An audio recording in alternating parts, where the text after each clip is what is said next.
آج ہم بڑے فخر سے بتاتے ہیں کہ ہمارے نبی صلی اللہ علیہ وآلہ وسلم 7 آسمانوں کا سفر کر کے آئے، لیکن اسی معراج پر رسول اللہ صلی اللہ علیہ وآلہ وسلم کو جو 50 نمازوں کا تحفہ دیا گیا، جسے رسول اللہ صلی اللہ علیہ وآلہ وسلم نے حضرت موسیٰ علیہ السلام کے یہ کہنے پر کہ آپ کی امت سے نہیں پڑھی جائیں گی، 5 مرتبہ اللہ کے پاس جا کر 50 سے 5 نمازوں تک کروایا۔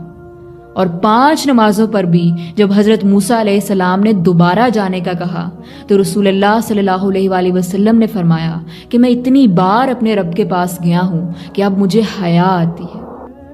لیکن افسوس کہ آج ہمیں ان 5 نمازوں کو ادا کرنے میں بھی مشکل لگتی ہے، جن کا ثواب 50 نمازوں کے برابر ہے۔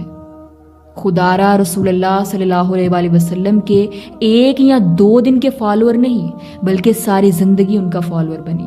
جب سے تمہارے گھر آئی ہوں کچھ نہیں دیا تم نے مجھے، تمہارے ساتھ تو ایک دن بھی سکون کا نہیں گزرا۔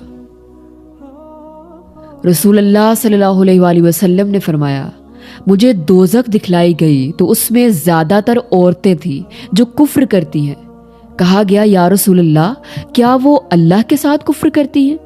آپ صلی اللہ علیہ وآلہ وسلم نے فرمایا کہ خاوند کی ناشکری کرتی ہیں اور احسان کی ناشکری کرتی ہیں۔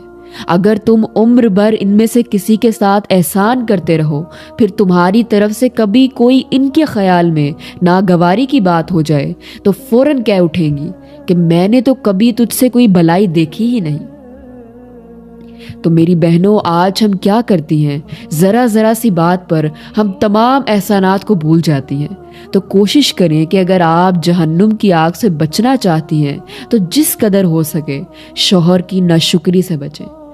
کوئی نہیں، بھائی ہے، چھوٹا بھائی ہے، بڑا بھائی ہے، پپھو کا بیٹا، ماموں کا بیٹا، چاچو کا بیٹا، خالہ کا بیٹا، نہ آپ کے سر پر ہاتھ رکھ سکتا ہے، نہ ہاتھ ملا سکتا ہے۔ گلے ملنا تو بہت دور کی بات ہے، چاہے وہ 30 سال کا ہے اور آپ 20 سال کی ہیں، چاہے آپ 30 سال کی ہیں اور وہ 20 سال کا ہے۔ Age doesn't metre.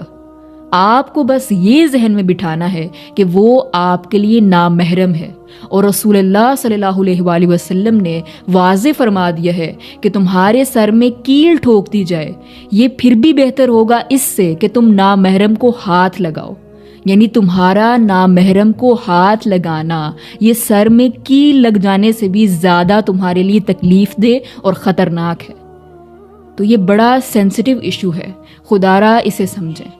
دیکھیں، پہلے کسی مرد نے کسی عورت کو براہ راست ناچتے ہوئے دیکھنا ہوتا تھا نا، جس کو طوائف کہا جاتا ہے، تو اسے ایک مخصوص جگہ پر جانا ہوتا تھا، اسے ملنے کے لیے، اس پر پیسے پھینکنے کے لیے، اس کے ساتھ ناچنے کے لیے اور اپنی ہر طرح کی ہوس پوری کرنے کے لیے۔